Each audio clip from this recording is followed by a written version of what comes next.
ويخدعون المسلمين ويأخذونهم من الصراط المستقيم إلى الصراط الغوي، ويأخذونهم من الكفر من الإسلام إلى الارتداد والكفر وإلى الزندقة، وعاذنا الله من ذلك وحفظنا من شرها. آمين. أيها المؤتمر العظيم، إن حركة ختم النبوة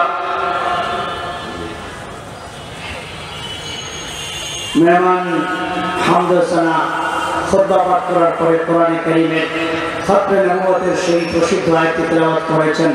মা কানা মুহাম্মাদুন আবা আহাদিন মিন রিজালিকুম ওয়ালাকিন রাসূলুল্লাহি ওয়া খাতামান নাবিয়্যিন। আল্লাহ তাআলা ইরশাদ করেন, মুহাম্মদ তোমাদের কোন পুরুষের পিতা নন, বরং তিনি আল্লাহর রাসূল এবং সর্বশেষ নবী। এরপর তিনি নবী সাল্লাল্লাহু আলাইহি ওয়াসাল্লামের একটি হাদিসের অংশ বিশেষ পাঠ করেছেন, যেখানে নবী আকরাম সাল্লাল্লাহু আলাইহি ওয়াসাল্লাম ইরশাদ করেন, আনা খাতামুন নাবিয়্যিন, আমি হলাম শেষ নবী, লা নবিয়্যা বা'দি, আমার পরে কেউ নবী হবে না। এরপর তিনি আজকের এই খতমে নবুয়ত মহাসম্মেলনের সম্মানিত সভাপতি হযরত মাওলানা আনোয়ারুল কারীম যশোরী সাহেব এবং প্রধান অতিথিদের অন্যতম ডক্টর মাওলানা আহমদ আলী সিরাজ সাহেব এবং জেলা ইমাম পরিষদের অন্যান্য নেতৃবৃন্দ ওলামায়ে কেরাম এবং এই গোটা সম্মেলনকে সম্বোধন করে সালাম পেশ করেছেন। এরপর তিনি বলেন যে আল্লাহ তাআলার মেহেরবানি এবং তিনি আমাদেরকে তৌফিক দিয়েছেন যে এত বড় সুন্দর একটি গুরুত্বপূর্ণ মজলিসে আমরা একত্রিত হতে পেরেছি। যেই মজলিসটি খতমে নবুয়ত বিষয়ে অনুষ্ঠিত হয়েছে এবং খতমে নবুয়তের এই বিষয়টি আমাদের ঈমানের সাথে সংশ্লিষ্ট বিষয়। আর এই ঈমানকে নষ্ট করার জন্য একটি ফিরকা, কাফের ফিরকা আমাদের সমাজে কাজ করে যাচ্ছে দীর্ঘদিন যাবৎ। সেই ফিরকার নাম হলো কাদিয়ানী ফিতনা। তিনি বলেন যে ভাই, আমাদেরকে একটা কথা মনে রাখতে হবে, কাদিয়ানী ফিতনার ভিত্তিটাই হলো ধোঁকার উপরে। বলেন কিসের উপরে? কাদিয়ানীরা ধোঁকাবাজ। বলেন কাদিয়ানীরা, আবার বলেন কাদিয়ানীরা, কাদিয়ানীরা তাদের প্রতিটি কথার মধ্যেই একটা ধোঁকা আর প্রতারণা থাকে।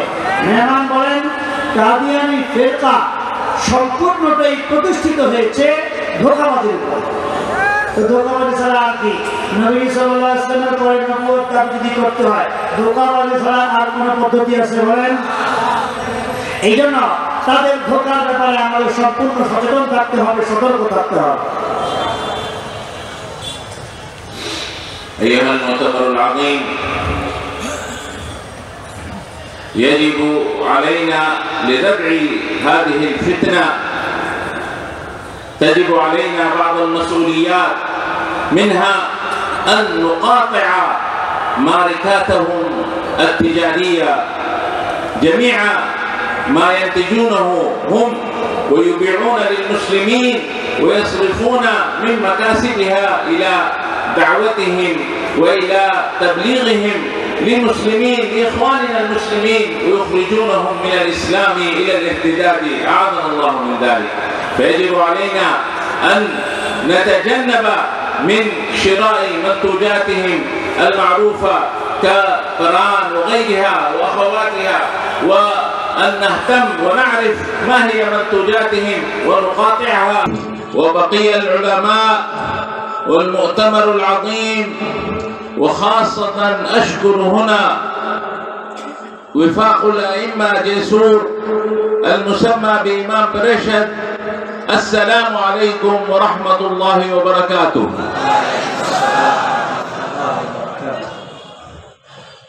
الحمد لله الذي وفقنا لأن نجتمع هنا في مسألة مهمة، ألا وهي مسألة عقيدة ختم النبوة. فكما تعلمون أن منذ عشرات السنين هناك فتنة مسمى بالقاديانية تغرس خنجرها في صدور المسلمين بعقائد مسمومة وزندقية وتخدع المسلمين. فهذه الفرقة بنيت على الخداع وبنيت على المكر، فيخدعون المسلمين ويأخذونهم من الصراط المستقيم إلى الصراط الغوي، ويأخذونهم من الكفر من الإسلام إلى الارتداد والكفر وإلى الزندقة، وعاذنا الله من ذلك وحفظنا من شرها. آمين. أيها المؤتمر العظيم، إن حركة ختم النبوة মেহমান হামদসানা খুতবা পাঠ করার পরে কোরআনে কারীমের খতমে নবুয়তের সেই প্রসিদ্ধ আয়াতটি তেলাওয়াত করেছেন। মা কানা মুহাম্মাদুন আবা আহাদিন মিন রিজালিকুম ওয়ালাকিন রাসূলুল্লাহি ওয়া খাতামান নাবিয়্যিন। আল্লাহ তাআলা ইরশাদ করেন, মুহাম্মদ তোমাদের কোন পুরুষের পিতা নন, বরং তিনি আল্লাহর রাসূল এবং সর্বশেষ নবী। এরপর তিনি নবীজি সাল্লাল্লাহু আলাইহি ওয়াসাল্লামের একটি হাদিসের অংশ বিশেষ পাঠ করেছেন, যেখানে নবী আকরাম সাল্লাল্লাহু আলাইহি ওয়াসাল্লাম ইরশাদ করেন, আনা খাতামুন নবিয়্যিন, আমি হলাম শেষ নবী, লা নবিয়্যা বা'দি, আমার পরে কেউ নবী হবে না।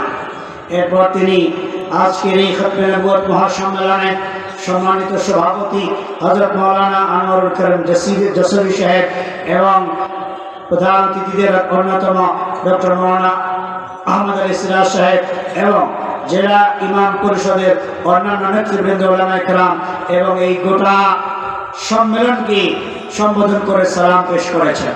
এরপর তিনি বলেন যে আল্লাহ তাআলার মেহেরবানি এবং তিনি আমাদেরকে তৌফিক দিয়েছেন যে এত বড় সুন্দর একটি গুরুত্বপূর্ণ মজলিসে আমরা একত্রিত হতে পেরেছি। যেই মজলিসটি খতমে নবুয়ত বিষয়ক অনুষ্ঠিত হয়েছে এবং খতমে নবুয়তের এই বিষয়টি আমাদের ঈমানের সাথে সংশ্লিষ্ট বিষয়। আর এই ঈমানকে নষ্ট করার জন্য একটি ফিরকা, কাফের ফিরকা আমাদের সমাজে কাজ করে যাচ্ছে দীর্ঘদিন যাবৎ। সেই ফিরকার নাম হলো কাদিয়ানি ফিতনা। তিনি বলেন যে ভাই, আমাদেরকে একটা কথা মনে রাখতে হবে, কাদিয়ানি ফিতনার ভিত্তিটাই হলো ধোঁকার উপরে। বলেন কিসের উপরে? কাদিয়ানিরা ধোঁকাবাজ। বলেন কাদিয়ানিরা, আবার বলেন কাদিয়ানিরা। কাদিয়ানিরা তাদের প্রতিটি কথার মধ্যেই একটা ধোঁকা আর প্রতারণা থাকে। মেহমান বলেন কাদিয়ানি ফিরকা সম্পূর্ণটাই প্রতিষ্ঠিত হয়েছে ধোঁকাবাজির উপর। তো ধোঁকাবাজি ছাড়া আর কি? নবী সাল্লাল্লাহু আলাইহি ওয়াসাল্লামের পরে নবুয়ত দাবি যদি করতে হয়, ধোঁকাবাজি ছাড়া আর কোনো পদ্ধতি আছে বলেন? এই জন্য তাদের ধোঁকার ব্যাপারে আমাদের সম্পূর্ণ সচেতন থাকতে হবে, সতর্ক থাকতে হবে। أيها المؤتمر العظيم،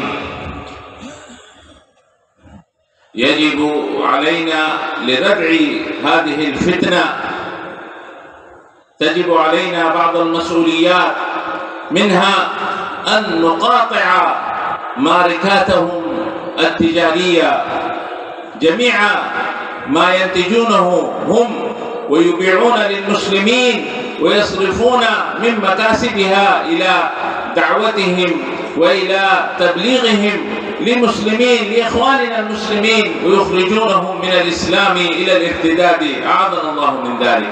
فيجب علينا أن نتجنب من شراء منتوجاتهم المعروفة كقران وغيرها وأخواتها، وأن نهتم ونعرف ما هي منتوجاتهم ونقاطعها مقاطعة ما شاء الله، كما قاطعتم البيبسي والكوكاكولا وغيرها من المنتوجات الصهيونية. أيضا يجب علينا أن نقاطع المنتوجات القاديانية، لأنهم في الضرر سواء، بل القاديانية أشد، لأنهم يخرجون المسلمين من إسلامهم إلى كفرهم الضال. মাশাআল্লাহ, হযরত অত্যন্ত গুরুত্বপূর্ণ একটি বিষয় উপস্থাপন করেছেন। ওলামায়ে কেরাম নিশ্চয়ই বুঝতে পারছি, সেটা হলো কাদিয়ানিরা তো ধোঁকাবাজ। তারা তাদের কথায় ধোঁকা দেয়, তারা তাদের কাজের মধ্যে ধোঁকা দেয়, আচরণগুলো ধোঁকাবাজি করে, নিজেরা কাফের নাম লেখা আমাদের মুসলিম জামাত। ধোঁকা না কিছু কি বলেন? ধোঁকা না? বলে যে এই ধোঁকার থেকে বাঁচার জন্য আমাদের কিছু পলিসি অবলম্বন করতে হবে। এই পলিসির মধ্যে একটি গুরুত্বপূর্ণ পলিসি হলো, কাদিয়ানিরা তাদের ব্যবসা বাণিজ্যকে প্রসার করেছে সারা বাংলাদেশে নয়, পৃথিবীব্যাপী। এমনকি কাদিয়ানিদের এই প্রজ্ঞাগুলো বিভিন্ন দেশে তো যায়, আরব দেশে বেশি যায়। মেহমান বলেন যে আমরা মুসলমান হিসেবে জানি, যখন কাদিয়ানিরা ধোঁকাবাজি করে মুসলমানদের ঈমানকে হরণ করছে, মুসলমানকে ঈমান থেকে কুফরিতে নিয়ে যাচ্ছে, জান্নাতের পথ থেকে জাহান্নামের পথে নিয়ে যাচ্ছে, রাহমাতুল লিল আলামিনের উম্মত থেকে সরিয়ে মালউন অভিশপ্ত মির্জা কাদিয়ানির উম্মত বানাচ্ছে। অতএব তারা যে অর্থনৈতিক সুবিধাটা নেয়, সেই অর্থনৈতিক সুবিধা যেন আমার আপনার কাছ থেকে নিতে না পারে। তিনি বলেন যে ভাই আপনারা জানেন বাংলাদেশে কাদিয়ানীদের অনেক বড় বড় কোম্পানি আছে, তার মধ্যে যেমন প্রাণ, জানেন নাকি জানেন না?